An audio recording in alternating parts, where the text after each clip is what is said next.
les contamos que el Ecuador, como sabemos, acaba de vivir un proceso electoral y el entorno de la pandemia sumó una serie de desafíos adicionales a los organizadores. Pero ¿cuál es la evaluación y cuáles son las conclusiones que hace del evento de ayer la Fundación Ciudadanía y Desarrollo? Conversamos enseguida con su director ejecutivo, Mauricio Alarcón.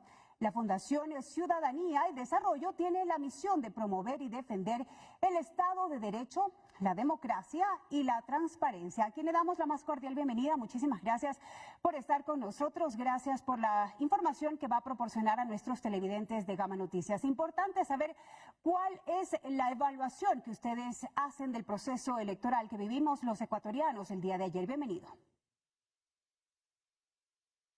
Buenas tardes, Valeria, y un saludo a nuestra audiencia. Pues hay que partir de lo positivo, del hecho de que tuvimos un día de elecciones sin mayor incidente, que se desarrolló relativamente en paz. No hubo ningún acto de violencia e incluso las denuncias que en procesos anteriores han sido muy fuertes respecto a encontrar gente con papeletas y demás, fueron mínimas, contadas creo yo incluso con los dedos de la mano. A pesar del contexto de pandemia, además, hay que decir que ese fantasma de un gran ausentismo no se produjo y que incluso los porcentajes que se veían en las encuestas hasta que estas fueron permitidas respecto de votos nulos y votos blancos se mantienen en los promedios históricos. Es correcto lo que usted acaba de mencionar. Fue un proceso electoral absolutamente especial que se dio en medio de una pandemia y justamente por ello existía dudas con respecto a la concurrencia del electorado. Sin embargo, pues fue masiva. ¿A qué se debe? ¿Cuál es el análisis que ustedes han realizado hasta el momento?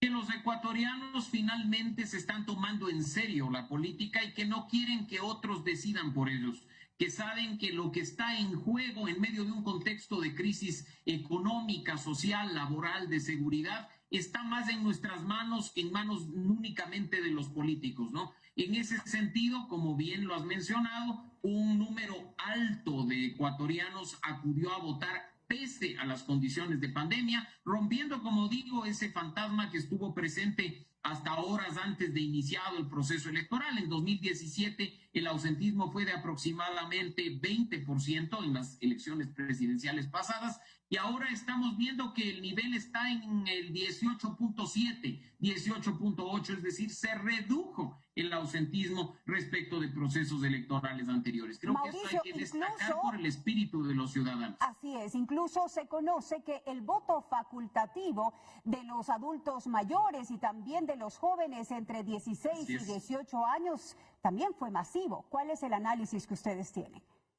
Nuevamente en la misma línea. El electorado más grande que ahora tiene en cuanto a edad este país es el de los jóvenes. Los votantes menores de 35 años estaban registrados en más del 40% del conocido como padrón electoral. Así es que se han hecho presentes para decir queremos ser escuchados. Del otro lado, por supuesto, aunque el voto de los mayores de 65 años, los adultos mayores, está simplemente condicionado a quererlo o no en tema de circunstancias, hemos visto que acudieron a votar también para no dejar que la decisión quede únicamente en los menores de edad. Es un fenómeno muy interesante que creo que ratifica el compromiso de los ecuatorianos con la democracia y con las elecciones. Vamos ahora a analizar las cifras. ¿Cómo interpreta usted, Mauricio, los resultados del proceso electoral? Vamos a analizar con los 3 primeros puestos.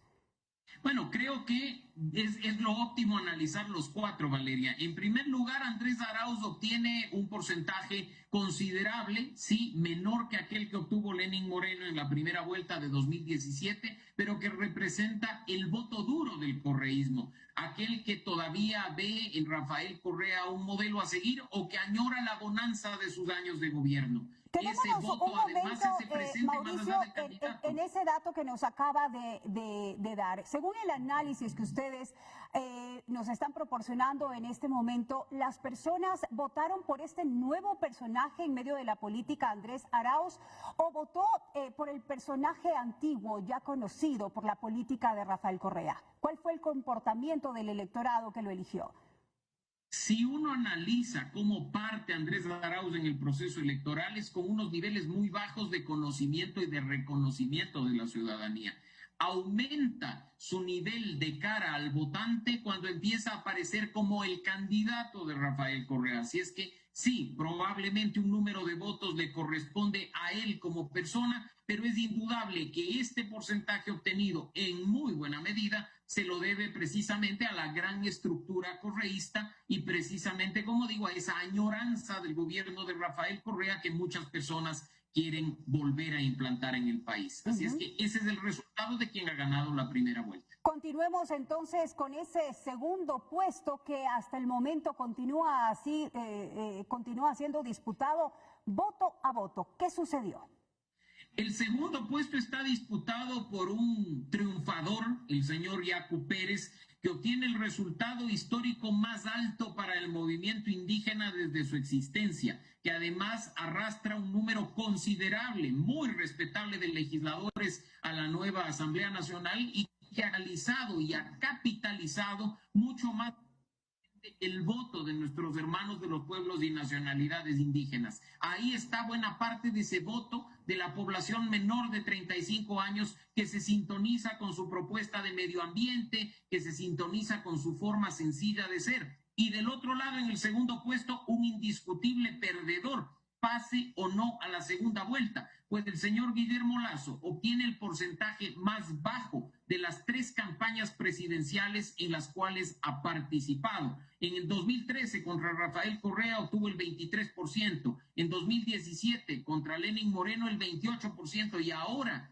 a duras penas llegará al 20% de los votos. Creo que además ha sido una campaña con muy poca estrategia, muy poco planificado de por medio y que simplemente ha sido víctima de su caos, de su desorganización y de no salir de la burbuja, no cambiar el discurso, no innovar y no tratar de llegar a electorados nuevos que estaban claramente definidos desde un inicio. Mauricio, ya para finalizar, sin duda el Ecuador merece una estabilidad en este proceso democrático. ¿Qué se prevé para un desenlace en este segundo puesto con una diferencia tan estrecha?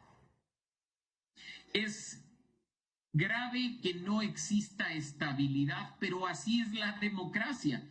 Se puede ganar las elecciones con un voto de diferencia, lo hemos visto muchas veces, incluso en el último proceso de elecciones seccionales de 2019. En ese sentido, pues, quien entre a la segunda vuelta tendrá que capitalizar la mayor cantidad de votos de los otros candidatos y no únicamente por un sentido de aparecer dándose la mano o abrazados, sino por tener en cuenta los elementos que han permitido que obtengan un buen resultado en el tercero y en el cuarto puesto, obviamente. Y lo más importante en ese sentido es que habrá una segunda vuelta, porque quien llegue al sillón de Carondelet tiene que llegar con suficiente legitimidad, aquella que además de otros elementos la dan, por supuesto, los votos. Esperemos que eso ocurra el próximo 11 de abril y que tengamos un presidente que entre con fuerza suficiente para gobernarnos a todos y no únicamente a la organización política que lo postuló.